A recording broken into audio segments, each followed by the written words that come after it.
আসসালামু আলাইকুম সবাইকে। আশা করি সবাই ভালো আছে। আজকে আমি যে ভিডিওটা দেখাবো সেটা হলো খুবই বেসিক একটা ভিডিও যারা সুইডেনে সেপ্টেম্বর ইনটেকের জন্য এপ্লাই করবে এবং যারা আমাকে অনেক কোয়েশ্চেন করে থাকে যে ডেডলাইন কত কী বা কবে ডকুমেন্ট সাবমিট করতে হবে বা আপনার অ্যাপ্লিকেশন ফিসটা কখন দিতে হবে। তাদের জন্য মেইনলি আমার এই ভিডিওটা বানানো।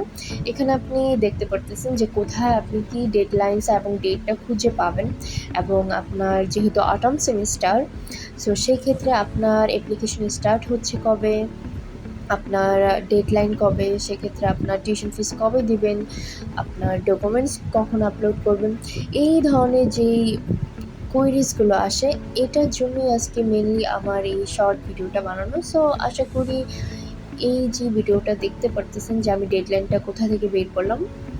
ফার্স্টে আপনি মেনুতে যাবেন, দেন কি অ্যান্ড ডেটসে যাবেন। যারা হলো নিজেরা অ্যাপ্লাই করতেছে তাদের জন্য এই ধরনের ভিডিওগুলো অবশ্যই আরও হেল্পফুল হবে। সো এখানে আসার পর আপনি অটম সেমিস্টার যেহেতু সেপ্টেম্বর ইনটেক আপনি যাচ্ছেন সেটা সিলেক্ট করার পর আপনি ডেডলাইনগুলো পাবেন। Thank you.